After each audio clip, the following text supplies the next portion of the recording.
Seorang kepala rumah tangga di Kampung Muara Bahari berinisial AH ditemukan tergeletak di kamar dengan kondisi 2 pisau dapur tertancap di perutnya.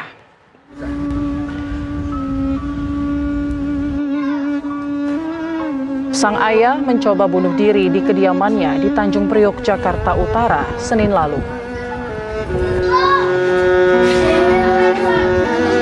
Muncul dugaan bahwa sang ayah ingin mengakhiri hidupnya karena tidak sanggup menanggung beban biaya sekolah anak-anaknya. Sebelum mencoba bunuh diri, ia juga sempat mengeluhkan sakit di lambungnya. Diketahui 3 dari 4 anaknya AH ini mengenyam pendidikan di sekolah swasta. Kartu Jakarta Pintar tidak bisa memenuhi kebutuhan sekolah anak-anaknya. KJP yang diterima setiap bulan sebesar Rp250.000.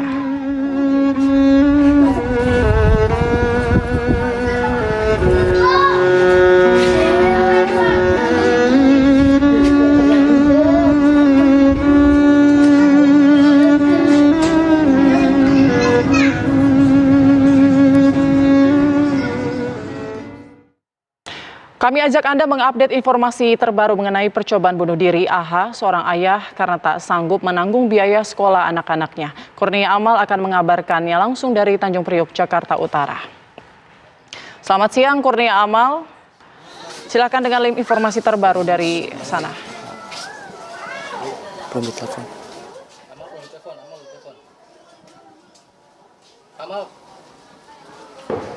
Kurnia Amal. Ya, selamat siang.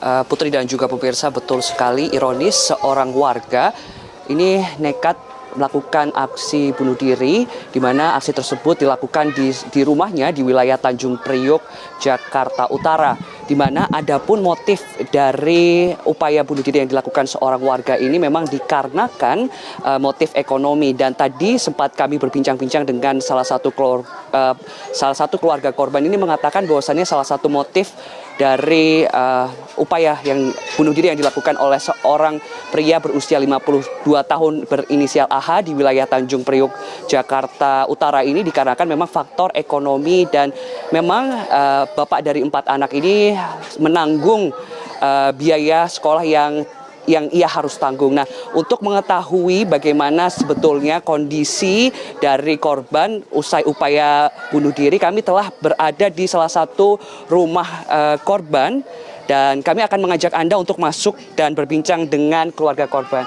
Permisi, Bu. Ya, mohon maaf mengganggu waktunya. Boleh ke sini, Bu. Ibu, ini dengan Ibu siapa? Yuliana, saya Om. Ibu Yuliana. Ibu Yuliana ini berarti sebagai istri dari korban ya, Bu ya? Iya. Kalau Ibu ini, Ibu siapa dengan? Ibu Yati. Ibu Yati ini hubungannya dengan korban ini sebagai apa, Bu? Ini ponakan kasih. Oh, ponakan, Bu ya. Ibu, sebelumnya saya merasa prihatin dengan kejadian yang terjadi. Mungkin bisa sedikit diceritakan, Bu, awal mulanya Ibu mengetahui kejadian tersebut, Bu? Iya, soalnya dia terganggu pikirannya, Om. Jadi saya sakit lambung sama ini sesak napas. Dan anaknya juga sekolah, belum ada biayanya.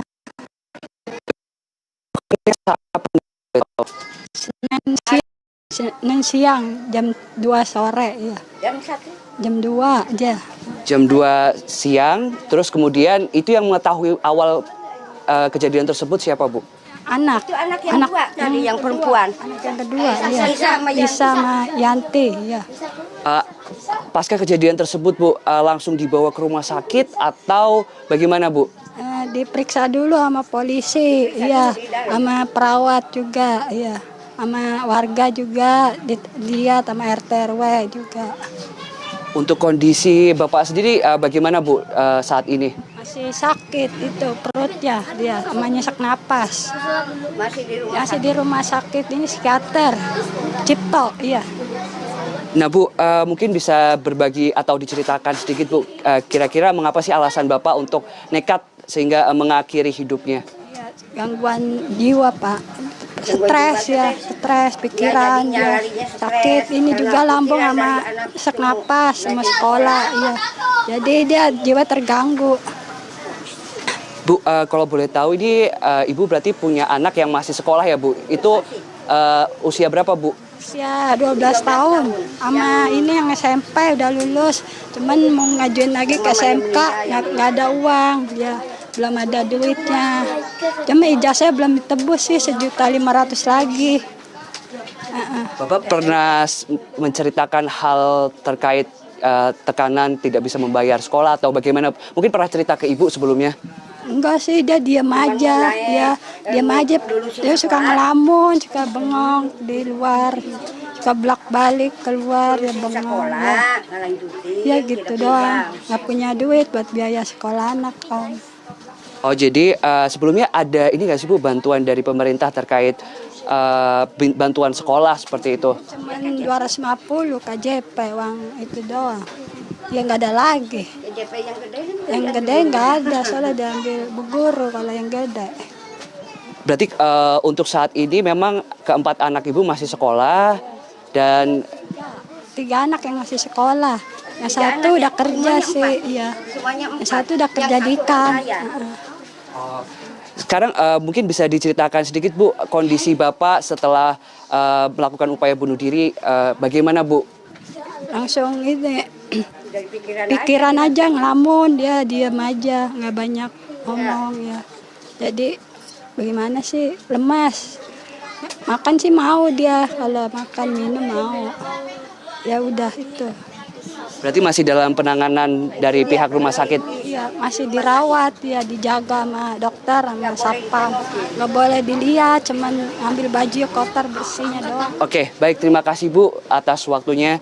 Ya pemirsa, itu tadi percakapan saya dengan salah satu istri korban, dan memang saat ini pelaku ini masih dirawat di Rumah Sakit Cipto Mangunkusumo secara intensif, dan hingga saat ini memang kami masih menggali informasi apakah tentang kondisi dari korban dan juga pelaku upaya bunuh diri di wilayah Tanjung Priok, Jakarta Utara. Ya, demikian laporan saya langsung dari Tanjung Priok, Jakarta Utara. Kembali ke Anda di studio.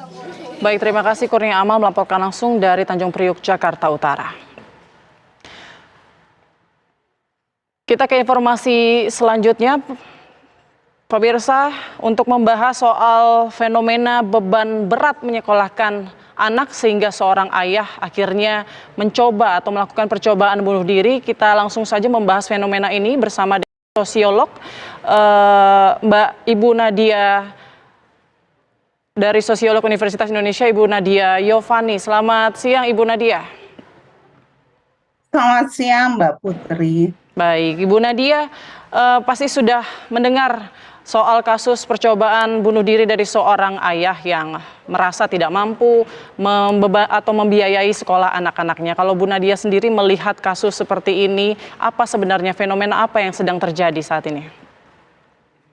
Jadi tadi TV One kasih lihat ya, yang bikin saya miris, kejadian itu terjadi di Tanjung Priok. Tanjung Priok itu adalah lokasi di mana aktivitas perdagangan itu dekat sekali, karena dekat laut itu Tanjung Priok. Jadi masih ada strata masyarakat yang belum punya akses untuk pendidikan, itu pertama. Terus yang kedua adalah, kalau bapak ini sampai bunuh diri, berarti secara moralitas dia merasa, kalau ekonomi ya, reasonnya, dia merasa secara ekonomi itu tidak bisa menunjang gitu ya, tidak bisa menunjang, atau ekspektasi dari masyarakat itu tidak bisa dia penuhi. Sehingga jalan terakhir yang diambil ya bunuh diri. Kalau ekonomi ya, mungkin itu hanya trigger saja, tapi pemikiran untuk bunuh diri itu saya pikir tidak hanya masalah anak sekolah. Dia capek. Kalau saya lihat rumahnya ya, depan rumahnya itu langsung tetangga. Lalu dilihat rumahnya itu rumah yang tidak bisa masuk mobil, hanya bisa motor. Jadi saya pikir bapak ini, lalu kondisi rumahnya juga kayak gitu. Anak sekolah itu hanya trigger saja, tapi pemikiran ini mungkin sudah lama itu ada di pikiran dia. gitu Mbak Putri. Artinya kasus bunuh diri ini bisa dikaitkan dengan status kemiskinan atau wilayah atau status kemiskinan di wilayah tersebut begitu ya Bu ya? Betul, jadi masih ada strata yang dibilang miskin di bawah itu yang tidak bisa mengakses pendidikan, terutama pemerintah kan mencanangkan ada pendidikan wajib 9 tahun. Berarti anak-anak itu sampai SMP itu dia bisa harusnya mengakses pendidikan itu. Kenyataannya harus swasta kan gitu, harus linknya itu kayak gitu. Baik. Nah, dalam kasus ini kan sebenarnya beban berat yang ditanggung orang tua itu kan karena keuangan. Kemudian juga banyaklah selain ini juga permasalahan pendidikan itu tidak hanya soal biayanya yang besar tapi juga sistem zonasi, PPDB yang berantakan. Nah, apakah hal-hal tersebut bisa mempengaruhi juga atau mungkin bisa menjadi trigger begitu untuk seseorang melakukan aksi bunuh diri? Ya, kita dalam periode transisi. Transisi itu berarti berubah. Kalau di sosiologi ada namanya perubahan sosial. Kita tuh sedang berubah eranya gitu ke dalam sistem zonasi, PPDB. Walaupun saya tahu ya, kalau ngomong soal kurikulum kita lagi berubah menjadi lebih baik. Saya nggak bilang lebih benar, lebih baik. Lebih baik itu adalah akses terhadap pendidikan itu lebih luas. Tapi kasus ini memang harus di-highlight karena saya pikir ini representasi gitu ya dari masyarakat yang tidak bisa mengakses pendidikan tersebut. Gitu Mbak Putri. Baik, lalu sebenarnya Bu, apakah bunuh diri ini, tadi kan mungkin dia putus asa, kemudian faktor kemiskinan, ada faktor dorongan lingkungan nggak? Atau mungkin kehidupan sosialnya juga nggak yang bisa mempengaruhi seseorang untuk melakukan bunuh diri? Bunuh diri itu satu ada faktor psikologis. Tentu saya nggak bisa bahas di sini ya, karena saya bukan psikolog. Mungkin kekuatan atau kapasitas psikologi itu berpengaruh, tapi seberapa besar itu mungkin psikolog yang bisa ukur. Lalu, karena saya sosiolog, saya lihat masyarakatnya itu kan dekat tuh satu dengan yang lain. Jadi keterikatan dengan masyarakat itu besar. Bagaimana moralitas di dalam masyarakat di mana dia hidup itu sangat mengikat dia untuk memenuhi ekspektasi tersebut. Agak berbeda dengan misalnya kalau dia tinggal misalnya ya jauh dari situ atau iklim individualis itu ada di komplek-komplek atau perumahan itu ya lo gue gitu kan.